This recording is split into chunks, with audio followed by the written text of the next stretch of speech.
Welcome. Today, we're diving into an idea so radical it might just change how you see everything. So let me ask you a question. Could you imagine a future into existence? And I don't just mean daydreaming about it, I mean actually creating it, just with the power of your mind. Sounds a little out there, right? Well, maybe not. You see, back in 1954, a philosopher named Neville Goddard published this book, Awakened Imagination. And in it, he gave a stunningly direct answer to that exact question. Let's dig in and see what he had to say. Okay, so first things first, Goddard sets the stage by talking about a power that goes way beyond what we usually think of as, knowledge or logic. We've all been there, right? We all have these big desires that feel completely out of our control. Think about an Arsenal fan, for example. Their burning dream might be seeing their team finally lift that Premier League trophy in 2026. It feels like something you can only hope for, something that depends on everyone but you. But Goddard says, hold on, maybe we're looking at this all wrong. And to make his point, he actually pulls out this quote from Albert Einstein. Imagination is more important than knowledge. Whoa, that kind of flips things on their head, doesn't it? It suggests the real power isn't in analyzing the odds or the facts, but in something much, much deeper. And that's what brings us right to the heart of his philosophy, the idea that our imagination is the one true creative force in our lives.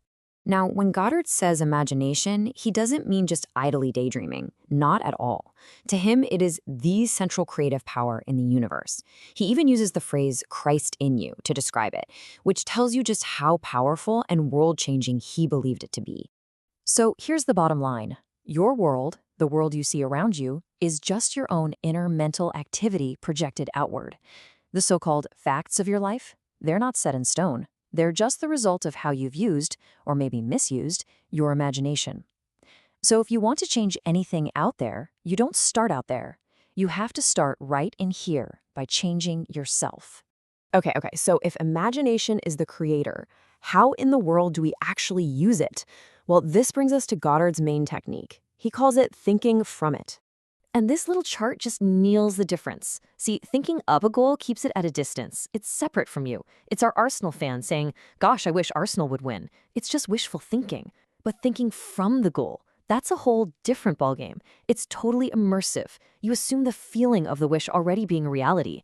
It's hearing that final whistle, feeling that rush of joy, and thinking, Arsenal won. This feels incredible. You're not wishing anymore. You're experiencing it as a present fact in your imagination.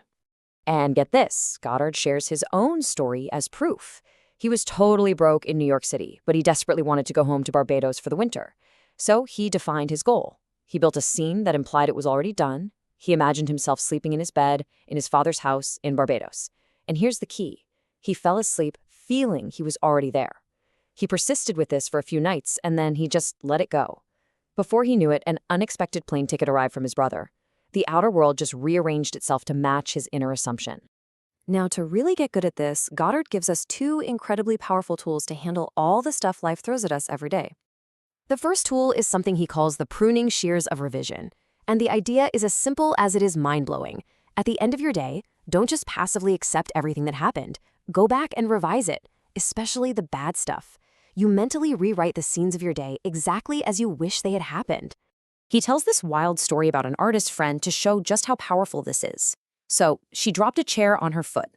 Later that night, she realized her foot was a total mess. It was swollen, purple, and she couldn't walk on it at all. Now, you'd think she would imagine her foot being healed, right? But no.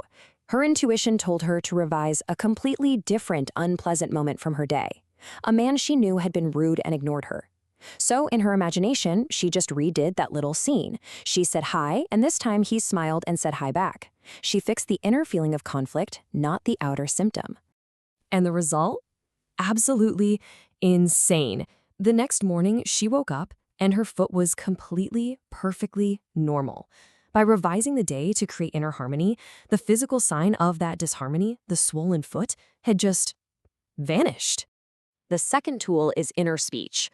Goddard says that those silent conversations we're constantly having with ourselves, the ones in our head, they are literally creating our reality.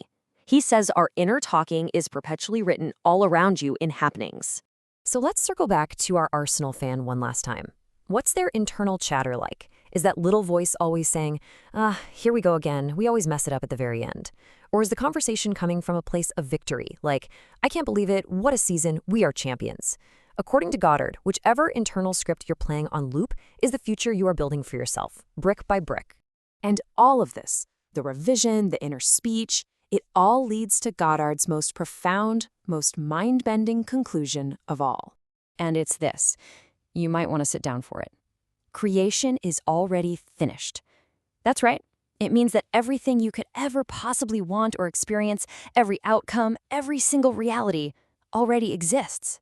To help us get our heads around this, he uses a metaphor from the poet William Blake. He asks us to imagine all of reality as this huge, infinite gallery filled with sculptures. Every possible thing that could ever happen is one of those sculptures, just sitting there, inactive. So you don't actually create anything new. You simply select a reality by walking up to one of those scenes and fusing with it in your imagination, and that's what brings it to life in your world. And this quote from Blake just says it all, doesn't it?